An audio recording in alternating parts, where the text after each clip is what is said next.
Olá, eu sou Kátia Maria Bues Aze, sou consagrada celibatária na comunidade católica Pantocrator e agora nós vamos fazer uma breve reflexão sobre o tema A Pequena Via na Espiritualidade Cristã.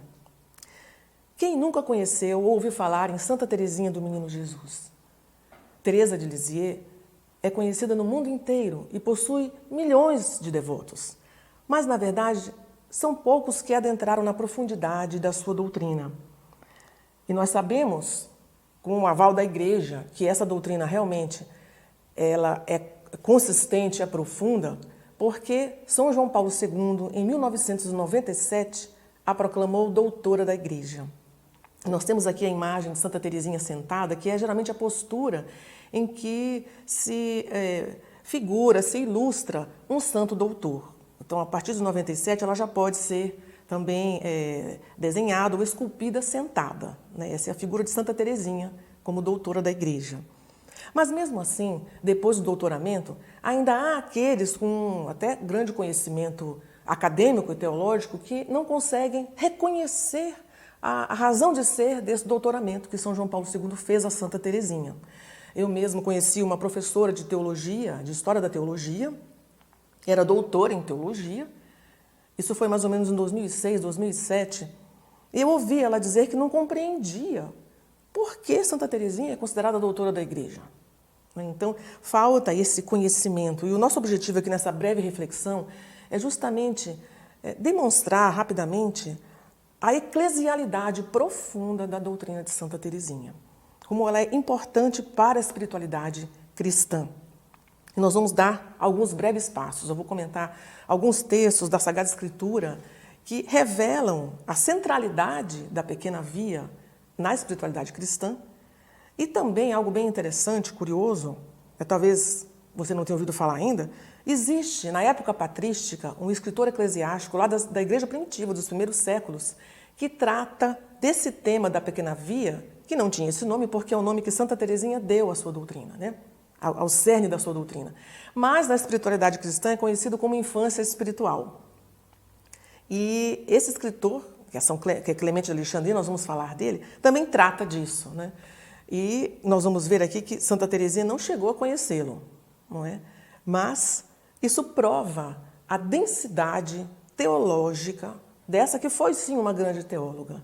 Apesar da sua simplicidade, ela mal sabia falar o francês, né? Não era uma pessoa que gostava de estudar, não era estudiosa, tinha suas dificuldades, não é nenhuma teóloga, não é acadêmica, e morreu aí no alvor da sua vida, ainda na juventude, com 24 anos.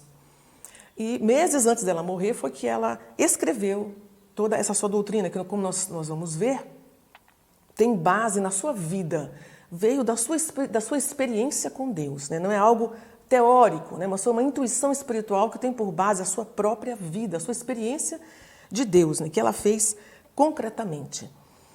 Mas eu queria começar trazendo a palavra dos papas. Todos os papas que viveram, né, desde que Santa Teresinha existiu, disseram uma palavra sobre ela, mostrando a sua importância para a espiritualidade cristã. Papa Pio X, eis a maior santa dos tempos modernos. Bento XV, é cheia de sabedoria cristã. Pio XI, é a palavra de Deus ao mundo de hoje. Pio XII, lembra a importância da humildade e o perigo do ativismo. João XXIII, a sua doutrina nos é necessária. Paulo VI, ensinou-nos o total abandono em Deus. João Paulo I, história de uma florzinha de maio, a sua, porque assim ela se referia a ela mesma, né, na história de uma alma, né? A história de uma florzinha primaveril. Então ele diz assim, e quando João Paulo I disse isso, ele nem era papa ainda, né? História de uma florzinha de maio, a sua, é a história de uma barra de aço. João Paulo II, ela aprofunda a verdade fundamental do Evangelho. Deus é nosso Pai e nós somos os seus filhos. E Bento XVI também trata, nós vamos falar um pouco mais dele aqui, né, havendo tempo, mas ele afirma que até no próprio nome já Teresinha traz o cerne da vivência da espiritualidade cristã. O nome que ela assumiu como religiosa é Teresa do Menino Jesus da Sagrada Face. Ou seja, no Menino Jesus, a infância espiritual, que tem como vamos dizer, o seu primeiro protagonista o próprio Cristo, né? Que é a mensagem, como nós vamos ver aqui, que a Sagrada Escritura mesmo nos traz. E a Sagrada Face? Então, ela era muito devota da Santa Face de Cristo chagado, né? Então, ali eu tenho a infância espiritual e a vivência do sacrifício de Cristo, né, expresso no próprio nome dela, né? E Bento XVI vai fazer mais referência a ela também. E, por fim, o Papa Francisco, né, o Santo Padre, em cujo pontificado nós ainda estamos, ele, quando esteve no Brasil, por ocasião da Jornada Mundial da Juventude, em 2013, ele confessou que era muito devoto de Santa Teresinha do Menino Jesus. Então, a palavra de um Papa, né, é preciosa para nós. Mas é importante também a gente perceber essa densidade que está nela e que não foi uma novidade exatamente que ela trouxe, porque quando um santo recebe, né, é proclamado doutor, significa não que ele traga alguma novidade, porque nós sabemos que não há novidade na revelação depois da morte do último apóstolo. Mas o doutor traz uma originalidade na abordagem do Evangelho que nos ensina a viver, né, a partir dali, daquele momento, toda a prática daquilo que Cristo trouxe para nós, né, como a palavra de Deus, né? Então, é uma originalidade na vivência, na percepção do Evangelho. Então, a mensagem do doutor da Igreja é eminentemente evangélica. E é por isso que a gente vai começar aqui essa análise breve com a Sagrada Escritura, para mostrar que essa noção de pequena via ou infância espiritual já está presente na Sagrada Escritura. E ela começa lá, são vários textos bíblicos, a gente não tem como passar todos aqui, mas vamos escolher alguns. Eu escolhi alguns aqui. Um texto conhecido, o capítulo 11 do profeta Oséias. Ali, nós vemos a palavra de Deus, né, o profeta se referindo ao amor paterno que Deus tem pelas pessoas e que o povo não entende e não responde com amor. Ali diz o texto: fui eu quem ensinou Efraim a caminhar. Eu o tomei pelos braços, mas não reconheceram que eu cuidava deles. Com vínculos humanos, eu os atraía. Com laços de amor, eu era para eles como os que levantam uma criancinha contra o seu rosto. Eu me inclinava para ele e o alimentava. Isso está em Oséias 11, 3, 4. Então, nós vemos essa noção, essa analogia que a Escritura já traz, da relação de Deus com o seu povo, o povo como aquela criança, cuja simplicidade, cuja delicadeza atrai o olhar de Deus. Então, por trás dessa visão está justamente a grande novidade que nos trouxe o cristianismo e que tem uma relação direta com a pequena via de Santa Teresinha. Estamos falando aqui da filiação divina. Pela sua encarnação, o Filho de Deus entrou na história, adquirindo a humanidade, e com isso se tornou irmão de todos os homens. Vamos ver o que diz o evangelista São João. A todos os que o receberam, deu o poder de se tornarem filhos de Deus, àqueles que creem em seu nome. João 1, 12. E depois, vede que manifestação de amor nos deu o Pai. Sermos chamados filhos de Deus. E nós, de fato, o somos. Isso está, então, na primeira carta de João, capítulo 3, versículo 1. Então, a filiação divina é a grande novidade, a grande marca do cristianismo. Isso está expresso com clareza na própria mensagem de Cristo, nos seus gestos e nas suas palavras, intimamente conexos entre si. Santo Irineu de Lyon, que também é um padre da Igreja, viveu no século III, afirma: o Filho de Deus se tornou filho do homem para que o homem, unido ao Verbo de Deus, recebesse a adoção e se tornasse filho de Deus. Então, essa verdade é fundamental. Cristo veio manifestando a grande verdade de que nós somos filhos de Deus. Ele, que é o Filho de Deus, o Verbo, se encarnou, né, como nós lemos aqui um pouco antes, e, assumindo a nossa humanidade, nos leva, né, na sua paixão, morte, ressurreição e ascensão, glorificação, nos leva para o seio da Trindade com a humanidade. Então, nós somos, como diz o Concílio Vaticano II, filhos no Filho. É em Cristo que nos tornamos filhos de Deus. E foi para isso que ele veio, para nos tornar não apenas criaturas que já éramos, mas filhos de Deus. Então, veja a riqueza da mensagem evangélica, que tem o seu centro nessa que é, então, uma novidade. Cristo fala sempre de Deus como o pai, como seu pai. E vive com ele uma relação profundamente íntima. Isso nós vimos em várias passagens do Evangelho quando ele se manifesta, né? E essa relação de filhos no filho que somos nós tem uma consequência muito importante que vai dizer São Paulo aqui na carta aos Romanos e também na carta aos Gálatas. Se somos filhos, somos herdeiros. Herdeiros de Deus, somos co-herdeiros em Cristo. Então, somos com Cristo herdeiros de todo o patrimônio espiritual, da vida do céu, da vida eterna que Deus tem para nós, que é justamente a participação na vida de Deus. Como o Verbo participa intimamente na Santíssima Trindade, nessa relação de amor com o Pai, nós somos chamados também a ter essa participação na vida divina. Esse foi o objetivo de todo o plano salvífico de Deus. Não apenas nos salvar, mas para que, salvos, nos tornemos santos e possamos, santos, então, partilhar de toda a vida que Deus tem para nós, a vida com Deus. E nós vemos que Cristo expressa essa paternidade de Deus com muita clareza. Na verdade, essa é uma missão central dele. O cristianismo revela essa paternidade divina do Filho e em nós também. E há algo curioso ainda, falando da paternidade de Deus, Cristo vai revelar que esta filiação se expressa justamente na relação da criança com o seu pai.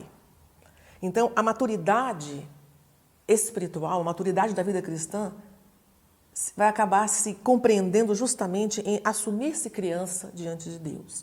Isso, para quem conhece Santa Teresinha, sabe que está expresso na sua doutrina, nos seus textos. Mas isso é evangélico, é eminentemente evangélico.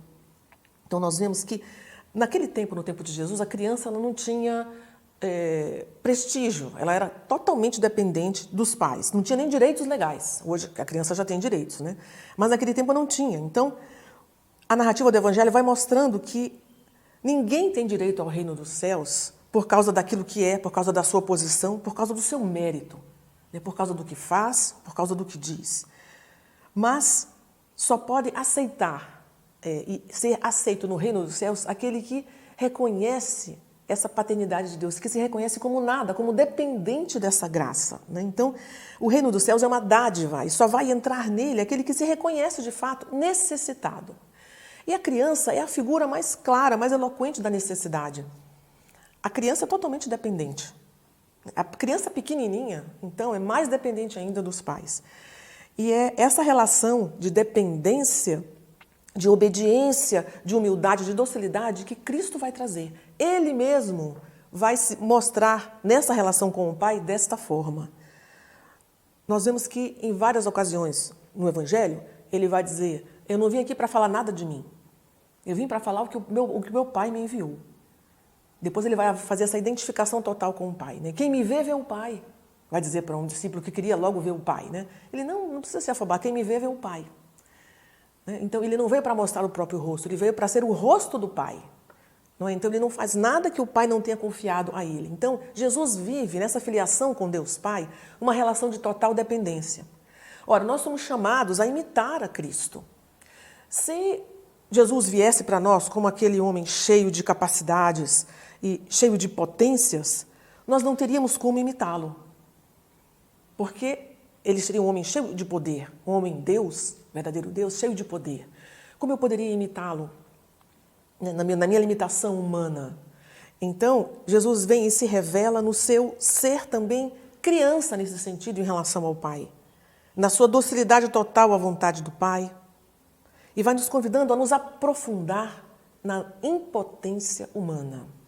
Então, o homem precisa reconhecer que é necessitado de Deus. Nós somos mendigos de Deus, como dizem tantos aí, escritores espirituais. O homem é um eterno mendigo de Deus, independente do grau de cultura que ele tem alcançado.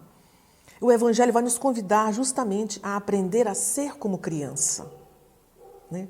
Então, justamente partindo desses textos bíblicos, nós vamos vendo a importância da infância espiritual.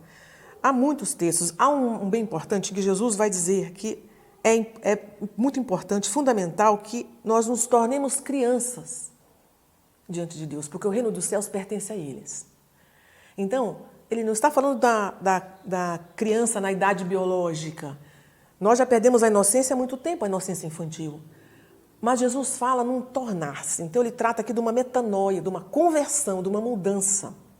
É preciso que eu, para alcançar a maturidade da fé, para ser adulto na fé, eu tenho que tornar-me uma criança diante de Deus. Reconhecendo aí a verdade da minha impotência radical, de que eu nada posso sem Ele, né? Então, é impossível para mim.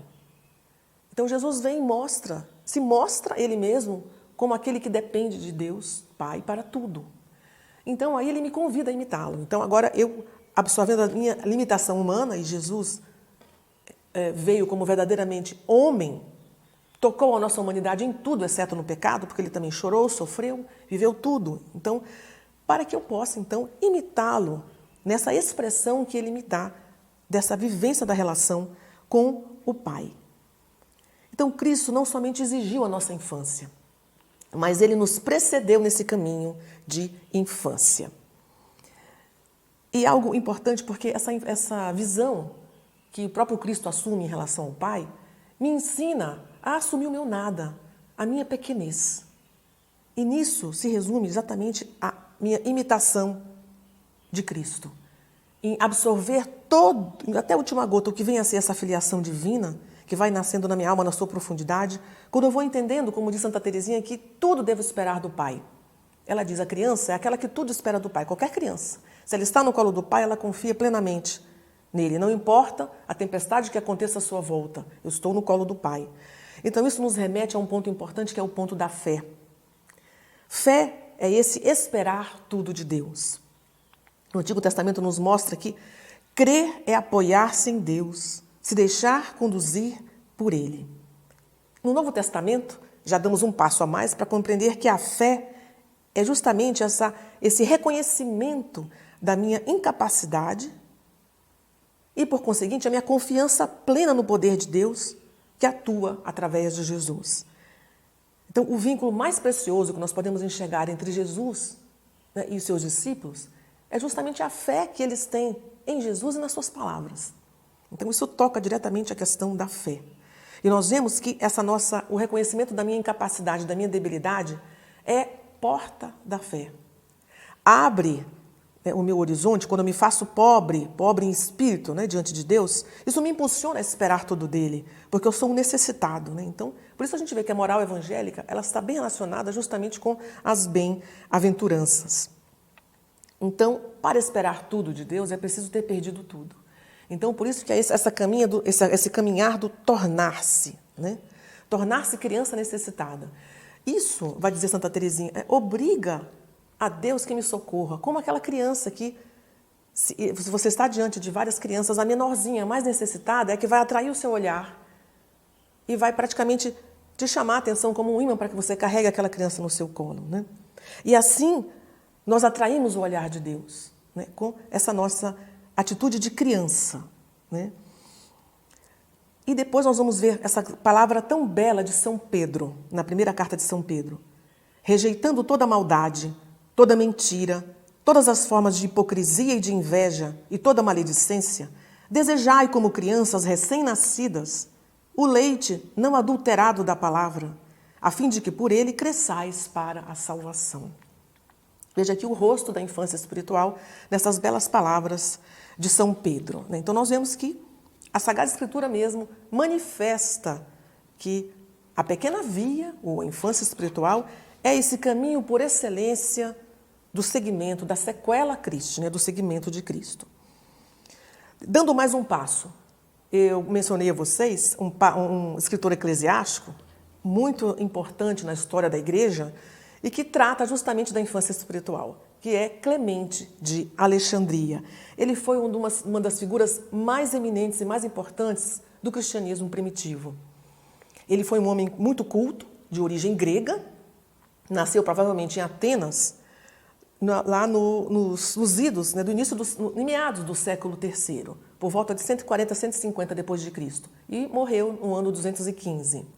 Ele foi um homem que nasceu pagão, seus pais eram gregos, ele era grego, e ele se tornou um grande filósofo, estudou com os melhores mestres, nas melhores escolas. Ele chegou até a grande escola de cultura da época, na grande cidade de Alexandria, Por isso ele é conhecido como Clemente de Alexandria. Então ele conheceu profundamente a filosofia, né? Estudou dentro das melhores escolas, viajou pelo mundo conhecido e culto da época, né? Na Itália, na Síria, na Palestina, na Grécia. E nessas suas viagens, buscando esse conhecimento, chegou até Alexandria e aí conheceu um filósofo cristão chamado Panteno.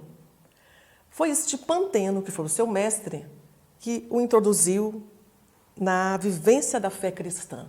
Então aí ele se converteu ao cristianismo. Então, pela primeira vez, nós vamos ver que este grande mestre vai fazer essa relação da filosofia com o cristianismo. E vai encarar... São Justino também já tinha dado uns passos antes dele, né, que foi um século anterior. Mas ele vai continuar justamente nessa escola de São Justino, trazendo agora, a gente vai ter os escritos dele, demonstrando essa relação e como que vendo o campo da filosofia como uma antessala do cristianismo para aqueles que são pagãos, né? Então, é muito rica a vivência de Clemente de Alexandria, né? Ele era um filósofo penetrante, muito vivo, tinha uma linguagem muito brilhante. E o que vai acontecer com ele, de muito importante? Ele vai ser um mestre que vai levar o cristianismo para as camadas mais cultas, porque vai falar na linguagem deles. Então, vai ser uma evangelização para os, vamos dizer assim, acadêmicos da época, né? E muitos serão conquistados pelos ensinamentos e pela palavra, né, de Clemente de Alexandria. Não se sabe se ele foi presbítero, isso ninguém tem conhecimento.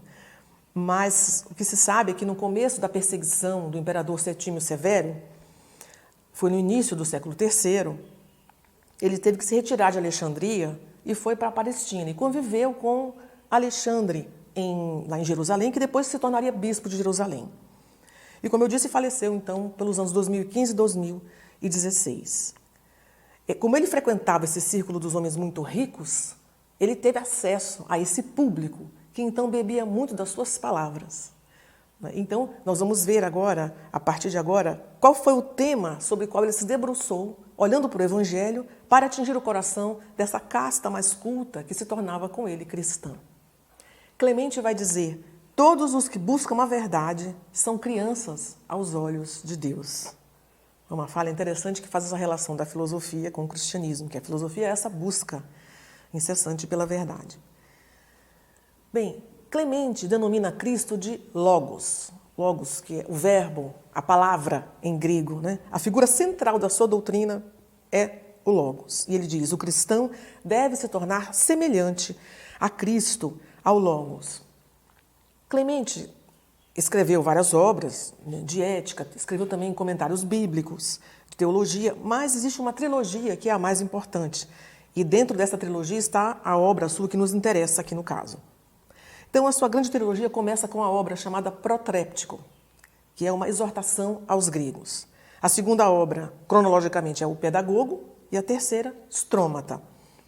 Esse Protréptico é escrito para os pagãos. Então, ele vai fazendo exatamente uma caminhada cronológica. Essa exortação, que é o Protréptico, ela chama a atenção dos pagãos para a figura de Cristo. Em consequência, né, em continuidade, tem a segunda obra, que é o Pedagogo, que vai ser, então, um ensinamento já para os batizados. Então, ele vai passar a doutrina do cristianismo para quem já se iniciou nessa caminhada, né? E a terceira obra, né, que é o Strômata, vai trazer essa atuação pedagógica dele, né? O Strômata é a palavra grega que significa como se fosse assim, uma miscelânea, uma colcha de retalhos, né? Em que ele vai fazer um apanhado aí dessa sua atuação pedagógica. Então, o Pedagogo, que é a segunda obra, é a que nos interessa aqui. Eu tenho aqui esse livro, já temos traduzido em português. Essas traduções para o português brasileiro são recentes. Inclusive, o Protréptico também foi traduzido, né, para o português. E aqui, o Pedagogo, né? Essa aqui é a edição em português brasileiro, né, da obra de Clemente de Alexandria. Então, esta obra, o Pedagogo, que significa em grego aquele que conduz as crianças, pelo nome, né, já nos indica, né, do que ele vai tratar. Ele vai nos dizer que o Logos, justamente, é esse que conduz as crianças, que conduz os cristãos, curando as suas paixões, guiando-os e instruindo-os gradualmente como um menino, nos deveres da vida cristã. Ele vai dizer assim: o nosso pedagogo, filhos meus, se chama Jesus. Às vezes se dá a si mesmo o nome de pastor. O Logos é verdadeiramente pedagogo, porque a nós, as crianças, nos conduz para a salvação. Nosso pedagogo é ele, o Santo de Deus, Jesus, o Logos, educador de toda a humanidade. Então, nesta obra, o pedagogo, nós não temos uma teoria, né? Clemente não é aqui teórico, ele é muito prático. E ele mesmo diz, o papel aqui não é ensinar, mas aperfeiçoar a alma e guiá-la, não rumo a uma vida erudita, mas a uma vida virtuosa. Então ele vai caminhar em toda a sua obra assim, partindo também da Sagrada Escritura. E nós vamos perceber que ele toca exatamente os textos que nós já citamos, em que Jesus se refere à relação com a criança e o reino dos céus. E são os textos também que Santa Teresinha vai tomar. Né? E ele vai dizer assim, a Sagrada Escritura se refere aos simples, aos que são da mesma condição que as crianças, como os cordeiros. Não aos que têm a condição de adultos, como carneiros, mas cordeiro. Cordeiro é o carneirinho, né? E se aprecia com predileção aos cordeirinhos, é porque prefere nos homens a delicadeza, a sensibilidade, a simplicidade de espírito, a inocência. Então, quando Clemente lê o termo cordeiro, que é até o termo utilizado para o próprio Cristo na Escritura, ele percebe, faz essa alegoria justamente com o significado que está por trás do cordeiro. É a mansidão, a humildade, como Jesus mesmo se coloca assim, é a porção mais delicada do rebanho. Né? Nós vemos que essa simplicidade da alma precisa e deve caracterizar o cristão. Né? Então, sempre relacionado à virtude da pureza, da inocência e da simplicidade. Ele vai dizer, são verdadeiramente crianças os que reconhecem por pai somente a Deus. São crianças os que são puros, pequenos, simples. Os crentes em um só Deus. Então, segundo o pensamento de Clemente, nós que somos pequenas crianças, guardando-nos de todos os ventos heréticos, cujo sopro encha o nosso orgulho e confiando somente em Deus, alcançaremos a perfeição. Não é a ocasião da gente tratar disso agora, mas Clemente também deu na sua doutrina uma resposta a uma heresia que era contemporânea dele, que era o gnosticismo, que era um tipo de religião, de pensamento bem sincrético e que era bem antiga e que acabou afetando as várias religiões com as quais ela acabou se encontrando. Né? E ele vem querer purificar também o cristianismo de toda a questão de gnose. Né? O gnosticismo tinha aquela ideia da gnose, para alguns separado, alguns eleitos que vão poder ter contato com a verdade, a gnose, que é o conhecimento. E ele fala, não, a gnose é Cristo. A verdadeira gnose está no Logos, né, na pessoa do Verbo, que é Cristo. E Clemente vai concluir o seu pequeno tratado do pedagogo, falando sobre, então, a infância espiritual. Ele vai dizer, a Escritura, que chama cordeiros as crianças pequenas, chamou Cordeiro de Deus ao próprio Logos divino, que se fez homem por nós e quis assemelhar-se em tudo a nós. Ele é o Filho de Deus, o pequeno do Pai. Então nós vemos que essa noção de infância, né, espiritual que Santa Teresinha nos traz já estava presente num escritor eclesiástico. E a gente se refere à patrística. Toda a patrística ela guarda um patrimônio teológico dentro da tradição da Igreja muito importante, fundamental dentro do cristianismo, né, dentro da sua história e dentro da nossa teologia. Fundamentou a teologia que nós temos hoje. Então, quando a gente faz essa referência, essa relação de Teresinha, né, com Clemente de Alexandria, isso estabelece para nós a profunda eclesialidade da sua doutrina, da doutrina de Santa Teresinha. Como nós dissemos, Teresinha não conheceu Clemente. No tempo de Teresinha, ela mal tinha acesso à Sagrada Escritura. As irmãs do Carmelo não podiam tocar no Antigo Testamento. Santa Teresinha tinha contato, ela gostava muito dos salmos, ela gostava muito da liturgia, então o contato que ela tinha com a escritura era pelos textos litúrgicos. Então o contato maior era um pouco mais com o Evangelho e o Novo Testamento. E assim nós chegamos a Teresinha do Menino Jesus. Ela é uma das figuras mais importantes da espiritualidade cristã.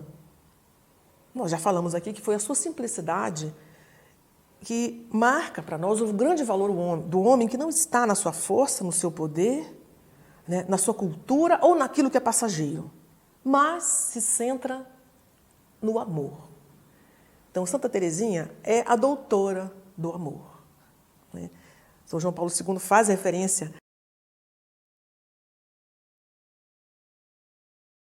a isso quando escreve, né, também a sua carta para promulgar Santa Teresinha como doutora da Igreja, né? Ela é doutora na ciência do amor. E o que o amor tem a ver com o cristianismo? Tudo. Podemos resumir o cristianismo em 3 palavras que se encontram na primeira carta de São João. Deus é amor. Então, Teresinha compreendeu isso com a vida. Não é? Então, ela não é uma teóloga, não é uma acadêmica, mas ela intuiu nessa sua vivência concreta, de experiência concreta, e não etérea, não virtual, com Cristo, o que é ser realmente cristão? O que Jesus pede para cada um? Ela teve essa experiência viva, que é possível, que nós precisamos também ter. E esse é o convite que Santa Teresa acaba nos deixando, né? Ela vai dizer que tudo ela aceita com paciência e com amor. Santa Teresinha descobriu a sua vocação através da Sagrada Escritura. Então, ela sempre foi uma amante da Sagrada Escritura. Então, outra semelhança com os padres da Igreja, com toda a patrística, que sempre se embasaram em tudo nos textos, né, da Sagrada Escritura e na tradição. E ela era amante da Sagrada Escritura. E ela tinha um apelo de ser grande missionária, de fazer tudo, né? Quem conhece Santa Teresinha sabe. Ela dizia, eu quero ser sacerdote, eu quero sair pregando. Mas ela se enfiou dentro de um Carmelo de clausura. E depois foi declarada também padroeira das missões, né? Aqui nós não vamos entrar muito no que vem a ser a pequena vida de Santa Teresinha, porque nós estamos apenas iniciando o nosso congresso, né? E o nosso objetivo aqui é simplesmente demonstrar a importância dela, né? Então a gente vai passar um pouco por cima assim, da própria teoria dela, que virão aí grandes nomes para tratar disso com você aqui, né? Mas foi justamente lendo São Paulo que ela entendeu qual era a sua vocação. Ela queria ser tudo, e estando ali, como ela poderia ser tudo? Mesmo que não fosse da clausura, sendo uma mulher, como ela poderia viver todos os aspectos dos apelos que a missão faz? Então, ela entendeu que o chamado dela era para ser amor, né? Lendo justamente, né, a carta de São Paulo aos Coríntios. Então, ela compreendeu ali na primeira carta, nos capítulos 12 e 13, e vai dizer, sim, achei meu lugar na igreja, e esse meu lugar, ó meu Deus, foste tu que o deste a mim. No coração da igreja, minha madre, serei o amor. Assim eu serei tudo. Assim meu sonho será realizado. Então aqui ela encontra o seu chamado primordial, que é ser amor. Então, lá para os idos de 1896, já quando ela fez o seu último retiro pessoal, ela estava redigindo os seus manuscritos autobiográficos, ela expôs ali, então ela morreu nesse mesmo ano, ela expôs a sua pequena doutrina. Então foi já nos seus últimos meses de vida que ela então compreendeu aquilo que ela experimentava, né? Olhando para trás, fazendo uma releitura de toda a sua vida, da sua história. E ela termina a sua vida dizendo, meu Deus, eu te amo. E depois disso, então, ela expirou e foi para os braços do Pai. Bem, é interessante notar também que existe uma importância fundamental a mais ainda por trás da pequena via teresiana para a espiritualidade cristã. Nós dissemos que Clemente de Alexandria, em seu Pedagogo e também com toda a sua obra, todo o conjunto, deu uma resposta ao gnosticismo, dizendo que a verdadeira gnose é o conhecimento do Logos divino, é o conhecimento de Cristo, né? Mas Santa Teresinha também conviveu com uma, vamos dizer assim, a herança de uma heresia, que era bem anterior a ela, mas que ainda deixava os seus resquícios na espiritualidade das pessoas, e a teoria dela, vamos dizer, a sua doutrina, melhor dizendo, também foi uma resposta direta a essa heresia, né? E eu estou falando do jansenismo.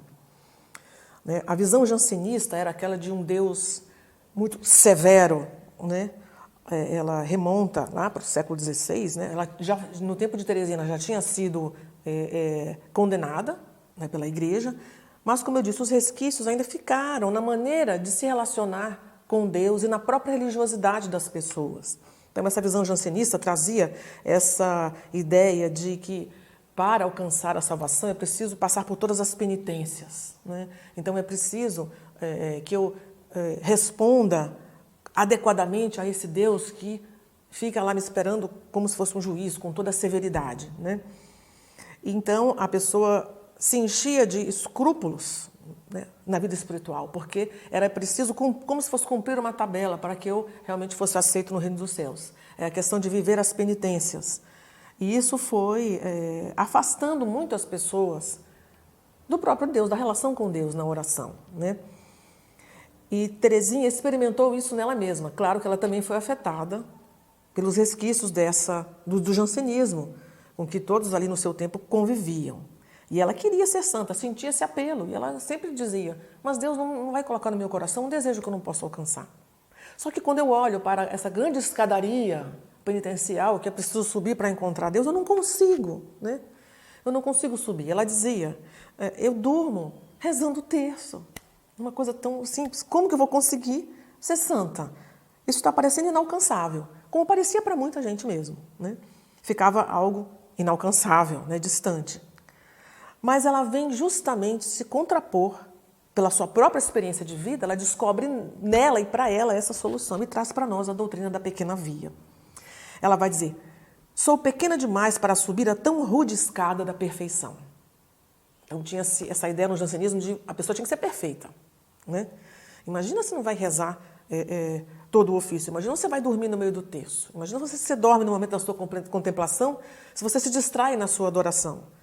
Não, então você não é digno do reino de Deus. Aí foi com isso que a doutrina dela veio acabar e abrindo, então, antecipando, como dizem muitos, essa universalidade do chamado à santidade, que foi expressa para nós no Concílio Vaticano II, né, e que já é evangélica, né, desde sempre no cristianismo, mas ela foi perdida na história, né? E o jansenismo foi uma grande influência que acabou facilitando essa maneira de agir e de pensar em relação à religião. E ela diz, eu sou pequena demais para atingir a perfeição, mas existe uma convicção que é inabalável em mim. Eu posso, apesar da minha pequenez, aspirar à santidade. Então, ela sabe que ela tem que se suportar com as suas imperfeições, mas ela não desiste de encontrar um meio de subir ao céu. E é aí que ela descobre esse caminho bem curto, como ela mesma vai dizer, um caminho inteiramente novo, que é a trilhazinha, que ela vai chamar então de pequena via. Então, ela faz uma descoberta que é uma resposta existencial de fé. O elevador. Quando ela foi a Roma, ela conheceu, nunca tinha visto um elevador. E ela conseguiu, na hora, ter essa graça, né, da inspiração de Deus, de que era isso que ela tinha que fazer, não é escada. Pela escada eu não consigo subir os degraus, mas eu vou subir de elevador. O elevador são os braços de Jesus. Então, nessa linguagem metafórica, nós podemos compreender aí que os braços de Jesus se referem justamente ao Espírito Santo e aos seus dons, que são como que os braços que nos elevam, né? E, como diz a palavra, né? O ascensor, né? Que nos faz ascender, que nos eleva até Deus, né? Então, é uma visão, teologicamente, bastante adequada, né? Então, sob o ponto de vista da santidade, realmente é o Espírito Santo que nos põe em movimento, né? E ela intuiu isso, né? É Ele que nos impele, que nos carrega, nos eleva até a perfeição do amor. Então, na descoberta dessa sua pequena via, o Senhor vai revelar o modo de santificação. Então, ele encontrou a chave. Santificação é viver como filha do Pai amado. Então, ali ela descobre a misericórdia de Deus. Ela descobre um Deus que é misericórdia e que o jansenismo já tinha esquecido e feito as pessoas esquecerem há muito tempo, né? Existe um Deus que é essencialmente misericórdia. Então, ela descobre que o amor de Deus não é só um amor real, primeiro e fiel na minha vida, mas é um amor que desce e que busca o pequeno porque é pequeno, para acumulá-lo com os seus dons. Então, na misericórdia de Deus, ela vê o mistério da salvação e da santificação da sua própria vida. Então, o elevador é Jesus que se abaixa até mim, a minha miséria, o meu nada, a minha pequenez, e me eleva até o Pai. Então, essa foi uma intuição espiritual profunda que ela teve, né? Então, essa pequena via, né, como ela mesma vai denominar, ela não é um fim nela mesma, mas tem uma finalidade que é justamente a santidade, me levar a alcançar a graça da santidade. Mas para isso é necessário permanecer pequena. Então ela traz a pequenez, traz a pequena via como um estado de ser. Não é uma fase, é um estado de ser constante. Porque os pequeninos são chamados a fazer brilhar a bondade de Deus. Então nós somos chamados a fazer brilhar a bondade de Deus. Mas Deus só pode ser bom, só pode manifestar os seus dons para aqueles que precisam dele, aqueles que não têm. Então por isso que a palavra criança é palavra-chave na espiritualidade teresiana, como é também na compreensão do pedagogo segundo Clemente de Alexandria. Então, ser criança significa estar disposto a fazer tudo o que o Pai do céu deseja de mim, mesmo que seja participar do mistério da cruz. Então, aí a gente vê, como disse Bento XVI, que no nome da religiosa está também ali todo o sentido, tem os dois eixos principais da vida cristã.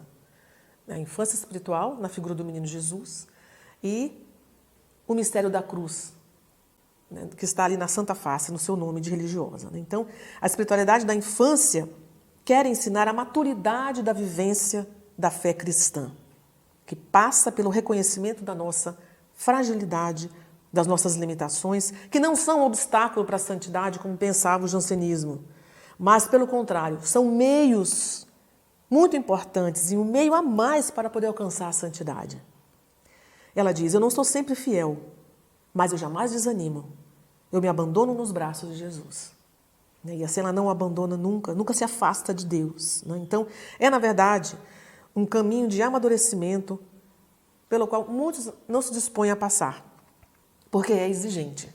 Mas, por outro lado, está ao alcance de todos. Então, essa é a grande riqueza também da infância espiritual, da pequena via de Santa Teresinha. Ninguém pode dizer que não consegue seguir a trilhazinha dela, que passa pela verdade da humildade, de reconhecer-se como se é, nada, e se entregar inteiramente a Deus numa confiança e no abandono. Ela diz, o que agrada a Deus é ver que eu amo a minha pequenez e a minha pobreza. Essa é a esperança cega que eu tenho na misericórdia de Deus. Fiquemos bem longe de tudo o que brilha. Amemos nossa pequenez. Perfeição não significa não errar, o que é impossível à natureza humana, por mais humilhante que seja reconhecer isso. A perfeição consiste em fazer a vontade de Deus, em ser o que Ele quer que nós sejamos. Então, nós vemos no cerne da espiritualidade teresiana o cerne da vivência cristã. É por isso que ela tem uma importância muito grande dentro da espiritualidade cristã. O cristianismo precisa conhecer, cada cristão precisa conhecer, no mínimo, a história de uma alma, que são os manuscritos autobiográficos que Santa Teresinha deixou escrito por obediência aos seus superiores. Ela também escreveu muitas cartas aconselhando as pessoas, parentes seus, amigos, mesmo filhos espirituais, seminaristas, sacerdotes. E ali nós temos um patrimônio teológico muito profundo e muito denso. Então vale a pena você conhecer. Se você quer conhecer o cristianismo, o que é realmente a doutrina cristã, não precisa apenas conhecer os dogmas, toda a nossa doutrina da igreja. Isso é muito importante para eu saber o que é o cristianismo. Mas para passar da doutrina para a prática, para a minha vida, todos esses dogmas que Santa Teresinha nem conhecia academicamente, intelectivamente, ela tocou ao conhecer quem é Deus. Então ela pôde tocar quem é Jesus porque ela estava sempre diante dele. A miséria dela, a dificuldade, o pecado, nada o afastava de Cristo. E eu só posso realmente me conhecer, e isso já diz a sua grande mestra espiritual, que é Teresa de Jesus, Teresa d'Ávila. Se eu quiser me conhecer, eu tenho que estar diante de Deus. Se eu quiser conhecer Deus, eu tenho que também me conhecer profundamente. Então, o autoconhecimento está intimamente ligado ao conhecimento de Deus. E esse autoconhecimento passa, então, por essa nota irrefutável de eu conhecer o meu nada, de eu saber que eu dependo completamente dele. Bem, a nota que se destaca na doutrina teresiana não é tanto a descoberta de um itinerário espiritual, mas a percepção que o cristão adquire de si mesmo. Isso é importante. A pequenez de Teresa remete diretamente à consciência que a pessoa tem de si mesma. Eu sou pequeno e serei grande na medida que, sendo pequeno, sou abraçado, pego no colo por aquele que me faz grande, que me engrandece, Deus.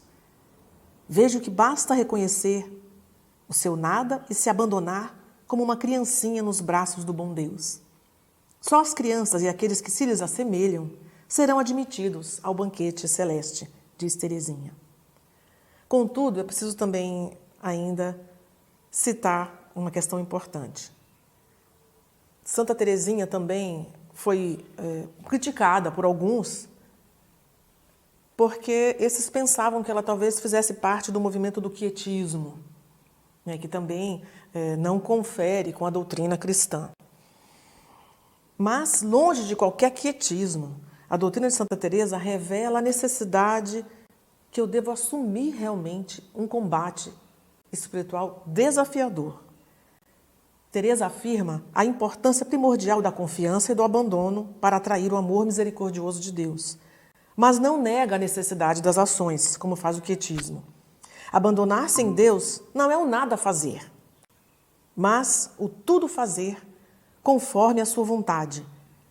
É morrer para a própria vontade, para os próprios caprichos, para os apegos, para a própria justiça. Numa palavra, é uma escalada de gigante. A luta contra o maior inimigo que o homem tem é ele mesmo. Eu me abandonei completamente, ela diz. Fiz tudo o que dependia de mim, tudo. E assim posso esperar tudo do bom Deus, como uma criancinha espera tudo do seu pai. E aí ela vai dizer também, deverei permanecer sempre pequena para merecer os olhares do meu Deus. Mas na virtude eu vou crescer bem depressa, sob os ardores deste astro dos céus. Então a pequena via de Teresinha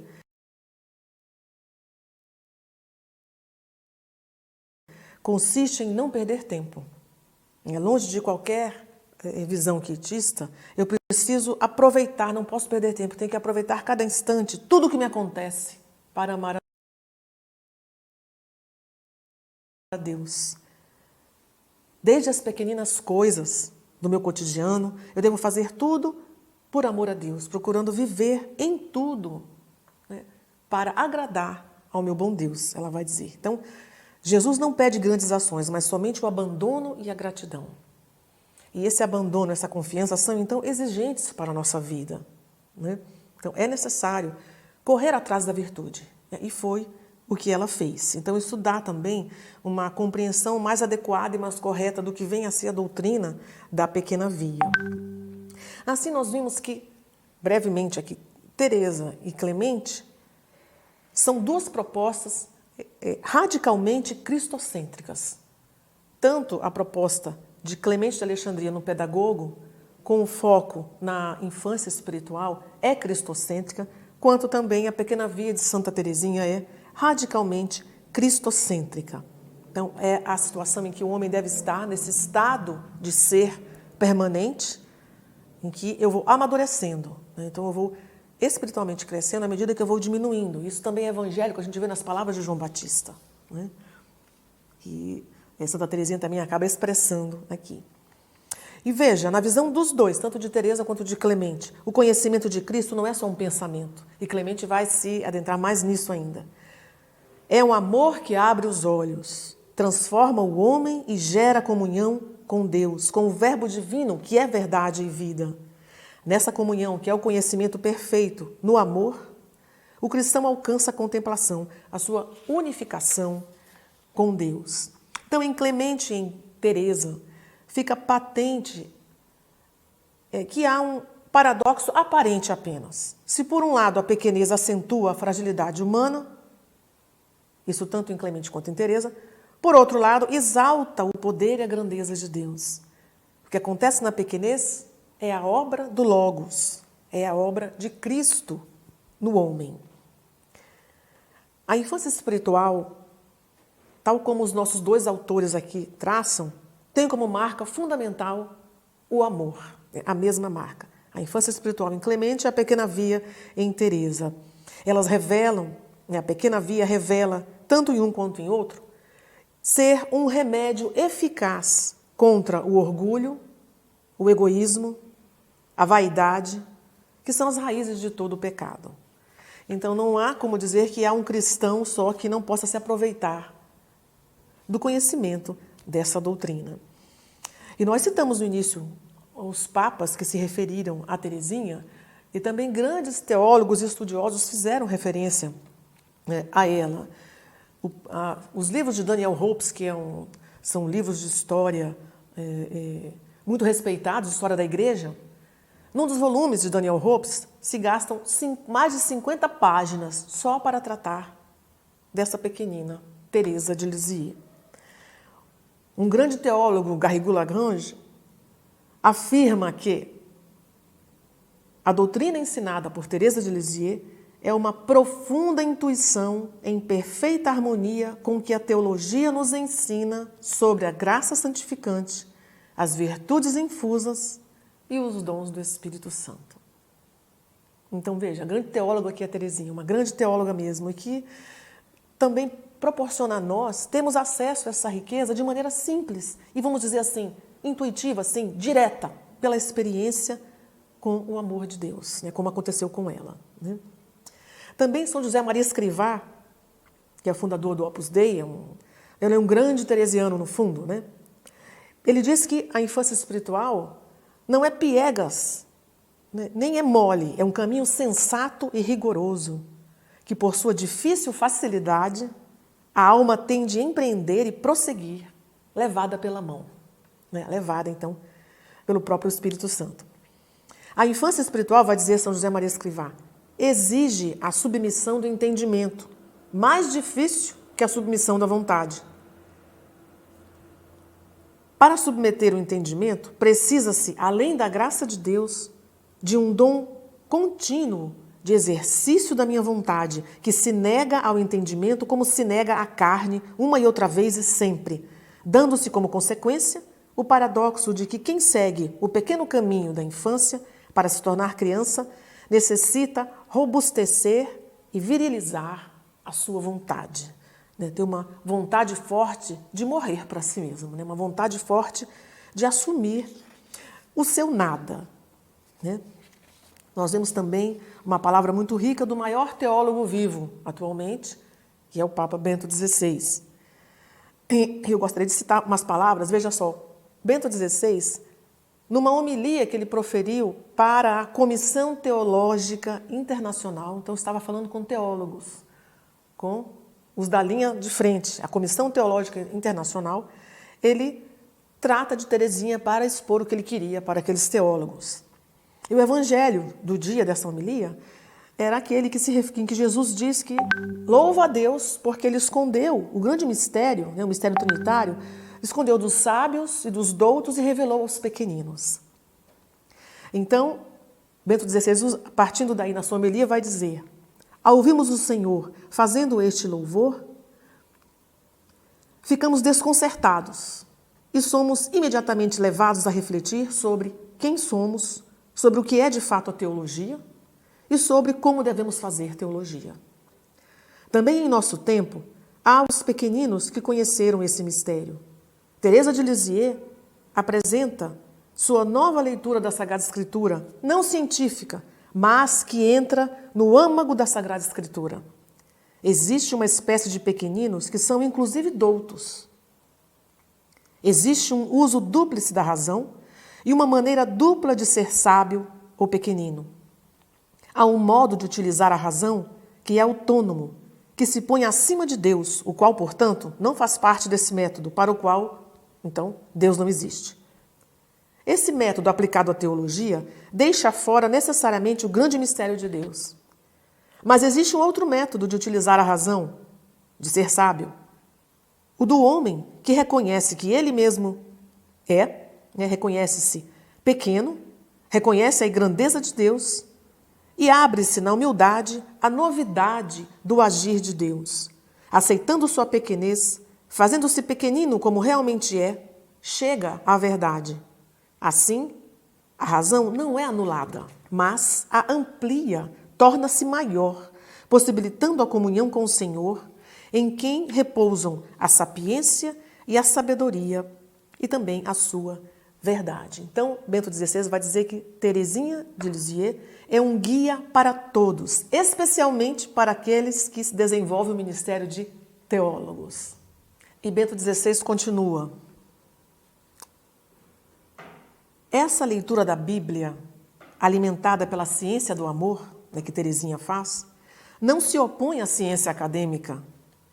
Teresa indica a todos nós que a vida cristã consiste em viver em plenitude a graça do batismo, no dom total de si ao amor do Pai, para viver como Cristo, no fogo do Espírito, o seu próprio amor aos outros.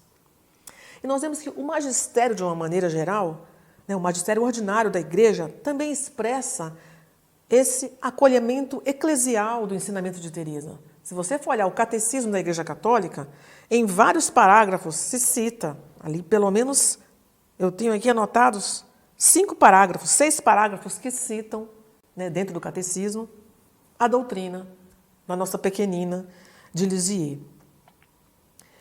E como bem disse Bento XVI, a verdade é que com a simples busca teológica, Deus não pode ser conhecido realmente como Ele é. Só o amor alcança o verdadeiro conhecimento de Deus. E assim que nós podemos então afirmar que se pode plenamente aplicar a Santa Teresinha essa passagem do Evangelho segundo São Mateus. Eu te bendigo, ó Pai, Senhor do céu e da terra, porque escondestes estas coisas aos sábios e aos entendidos, e as revelaste aos pequeninos. Mateus 11, 25. Então aqui Jesus também bendiz a própria Teresinha. Ela se inclui, podemos com tranquilidade incluí-la nesses pequeninos que cita Jesus aqui na pena de São Mateus. Nós vemos então que ela é uma grande santa, atual e que traz para nós uma resposta diante das dificuldades que todos nós vivemos hoje. Os pecados do homem, passam-se os anos, os milênios, são sempre os mesmos. E o viés teresiano é para nós uma resposta para enfrentar esse desafio de ser santo, mesmo nos dias de hoje. A palavra de Teresinha é eterna, ela é perene, guarda essa eterna juventude. Que nós possamos, então, aprender com ela a nos tornar essas eternas crianças nos braços de Jesus. Porque isso é o alto grau da maturidade cristã. E que aponta sempre para a eterna novidade, o eterno frescor do Evangelho. E aqui eu termino com uma palavra de Clemente de Alexandria. Sermos chamados de crianças expressa a primavera de toda a nossa vida. A verdade que está em nós não envelhece nunca. Que seja então assim conosco também, que nós possamos expressar essa eterna novidade e o frescor do Evangelho, que é vida, nessa compreensão que Santa Teresinha nos dá, de viver acima de tudo o amor, desapegado de tudo e de qualquer coisa, apegado somente em Jesus, que é, portanto, a nossa verdadeira vida. Que assim seja conosco para a maior glória de Deus e por amor de seu santo nome. Obrigada.